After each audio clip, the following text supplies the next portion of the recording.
తాకట్లో ఉన్న బంగారాన్ని విడిపించి ఆ రోజున మార్కెట్ ధర కట్టి మిగిలిన డబ్బును మీకు అందిస్తుంది కొమ్మూరి గోల్డ్.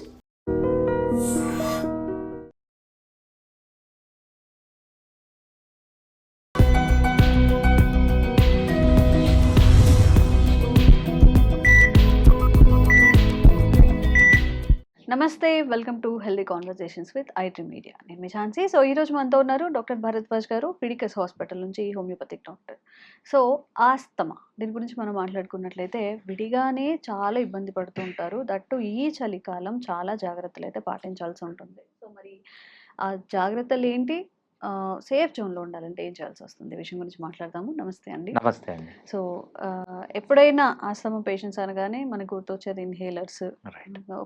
కొన్ని టాబ్లెట్స్ అంటే ఎమర్జెన్సీలో యూజ్ చేసుకోవాలి అని చెప్పి. ఈ చలికాలం ఫ్రీక్వెంట్గా ఇబ్బంది పడకుండా ఉండాలంటే వాళ్ళు ఏం చేయాల్సి ఉంటుంది? రైట్. డెఫినెట్గా అండి. ఆస్తమా అనేది మనకు మీరు చెప్పినట్లు నేను పేషెంట్స్ని చూశాను. లిటరల్గా మొన్న ఒక పేషెంట్ వచ్చారనమాట. లాస్ట్ వీక్ చిన్న బాబు, 1 year 4 months బాబుకి. బాబు హెల్దీగానే ఉన్నాడు, అన్నీ బాగున్నాయి, చాలా యాక్టివ్గా ఉంటాడు, చాలా ముద్దుగా ఉంటాడు, బాగా ఆడుకుంటాడు, అన్నీ చేస్తాడు.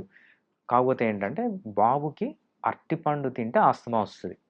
ఇప్పుడు ఈ ఫుడ్ రిలేటెడ్ ఇష్యూస్ కూడా ఉంటాయి. డెఫినెట్గా అండి. ఓకే. ఆస్తమా అంటే ఏంటి? Type of allergy, right? అది ఒక ఫుడ్కి అలర్జీ ఉండొచ్చు, ఒక డస్ట్కి అలర్జీ ఉండొచ్చు, మీ స్కిన్ పైన ఏదన్నా పడింది అనుకోండి దానికి అలర్జీ ఉండొచ్చు. Asthma is just an allergy అంతే, దేని వల్లన్నా రావచ్చు. ఈ చిన్న బాబుకి ఏంటంటే ఏమీ ప్రాబ్లం లేదు. ఎప్పుడైతే వాళ్ళకి అరటిపండు పెడతారో వాడికి ఆస్తమా అనేది స్టార్ట్ అవుతుంది. ఓకే. ఫస్ట్ ఒక 3 months ముందు వచ్చారు. హిస్టరీ తీసుకున్నాం. ఎందుకు వచ్చింది అంటే అరటిపండు తినిపించారు, కానీ వాళ్ళు మిస్ అయిపోయారు, చెప్పలేదు అరటిపండు గుర్తు. ఎవరు ఊహించరు కదా. మళ్ళీ ఒక 1 month తర్వాత మళ్ళీ వచ్చాడు బాబు, మళ్ళీ సేమ్ ఆస్తమా, సడన్గా ఆస్తమా వచ్చింది. మళ్ళీ హిస్టరీ తీసుకున్నాం, ఏం తినిపించారు, అది తినిపించారు. 3rd time వచ్చిన తర్వాత అడిగిన తర్వాత, సార్ ఇప్పుడు మాకు గుర్తొస్తుంది, ఫస్ట్ టైం ఆస్తమా అరటిపండు తినిపించినప్పుడు వచ్చింది, 2nd time అరటిపండు తినిపించినప్పుడు వచ్చింది, 3rd time అరటిపండు తినిపించినప్పుడు వచ్చింది. అరటిపండు తింటే ఎంత సీరియస్ అయిందంటే ఆస్తమా, ఇంకా కంట్రోల్ కాలేక ఐసీయూలో కూడా అడ్మిట్ కావాల్సి వచ్చింది అనమాట. కొంతమందికి అంత సివియర్గా ఉంటుంది. అంటే నాట్ ఓన్లీ బనానా, ఇంకేమైనా కానీ అలర్జీ ఫుడ్స్ అనేవి ఉండొచ్చు. అట్లా కాదు, ఒక్కొక్క పర్సన్కి ఒక్కొక్కటి అలర్జీ ఉండొచ్చు. అదే అరటిపండు అనే కాదు, నేను కొన్ని కేసెస్ చూశాను, వాళ్ళకి కీర దోశ కూడా అలర్జీ. అన్ని బాగానే ఉంటాయి, కీరకాయ తింటే అలర్జీ. వీ డోంట్ నో దాంట్లో ఏం కెమికల్ ఉందో. బేసిక్గా చెప్పడం ఏంటంటే ఏ పర్సన్కైనా ఏదన్నా అలర్జీ ఉండొచ్చు, మనకు తెలియదు. మనం దానికి ఎక్స్పోజ్ అయ్యేంత వరకు మనకు దానికి అలర్జీ ఉందని మనకు తెలియదు అనమాట. అది థింగ్. ఆస్తమా అనేది కూడా దేని వల్లన్నా రావచ్చు.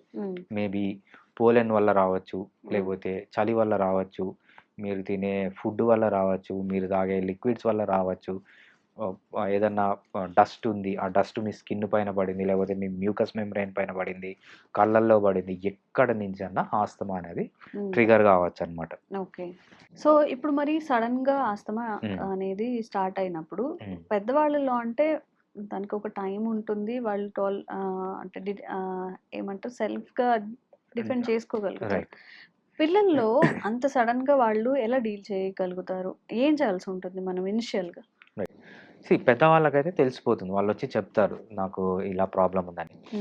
చిన్న వాళ్ళలో ఆస్తమా ఐడెంటిఫై చేయడం అనేది చాలా సింపుల్. నేను కొన్ని సింపుల్ సైన్స్ అండ్ సిమ్టమ్స్ చెప్తాను, దాన్ని బట్టి ఆస్తమాని ఐడెంటిఫై చేయొచ్చు అనమాట. బేసిక్గా మనకు రెస్పిరేషన్ ఎలా ఉంటుందంటే, మనకు ఇది చెస్ట్ ఉంటుంది, ఇది అబ్డామిన్ ఉంటుంది. ఈ అబ్డామిన్కి చెస్ట్కి మధ్యలో మనకు ఒక చిన్న మజిల్ ఉంటుంది అనమాట, ఒక డోమ్ షేప్డ్ ఇలా ఉంటుంది మజిల్, దాన్ని మనం డయాఫామ్ అంటాం అనమాట. సో నార్మల్గా మనం రెస్పిరేషన్ తీసుకునేటప్పుడు ఆస్తమా కాకుండా నార్మల్ పీపుల్కి ఈ డోమ్ అనేది ఇట్లా ఎక్స్పాండ్ అవుతుంది, కాంట్రాక్ట్ అవుతుంది. కాంట్రాక్ట్ అయినప్పుడు మనం గాలి పీల్చుకుంటాం. ఎప్పుడైతే ఇట్లా కాంట్రాక్ట్ అయింది రిలాక్స్ అవుతుందో గాలి అనేది బయటకు వెళ్ళిపోతుంది.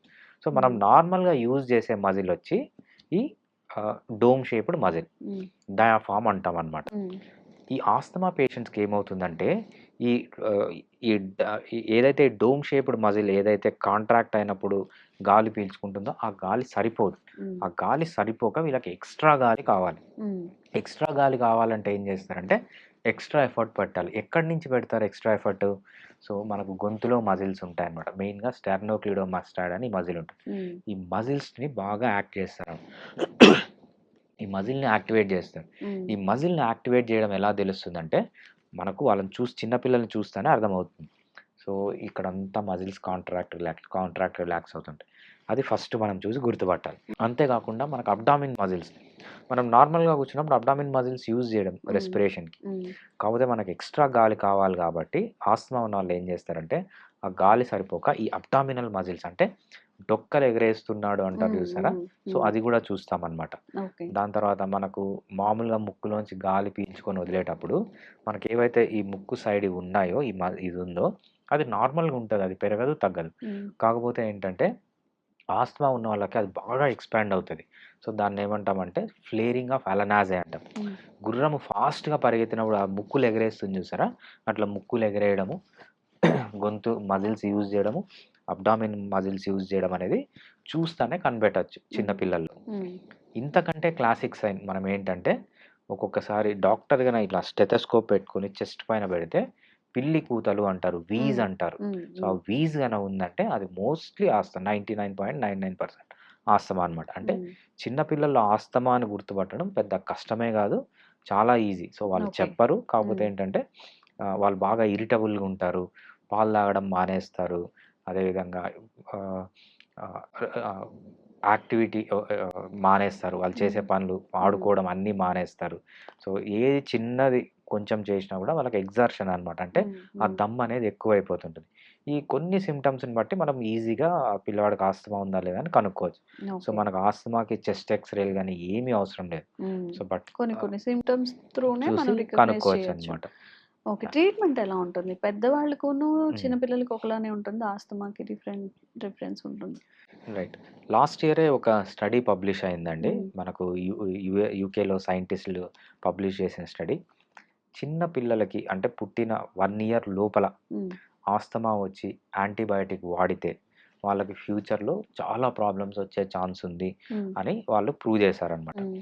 సో, మనం ఆస్తమా పిల్లల్లో ఏం చేయాలి అంటే, హ్మ్. నా నా పేషెంట్స్ వస్తే నేనేం చెప్తానంటే సింపుల్. మీరు హోమియోపతి ట్రీట్మెంట్ ద్వారా హ్మ్. యాంటీబయాటిక్స్ వాడకుండా, స్టెరాయిడ్స్ వాడకుండా, యాంటీహిస్టమైన్స్ వాడకుండా హోమియోపతితో మెయింటైన్ చేయగలిగితే that is success in asthma అని చెప్తాననమాట. హ్మ్. మనకు ఆస్తమాలో ఎలా ఉంటుందంటే చిన్న పిల్లలు గానీ, పెద్దవాళ్ళు గానీ ఒక 100 ఆస్తమా కేసెస్ వస్తే 70% ఆఫ్ ది కేసెస్ హోమియోపతితో కంప్లీట్‌గా తగ్గిపోతాయి. మళ్ళీ రావు. హ్మ్. ఎప్పటికీ రావు. హ్మ్.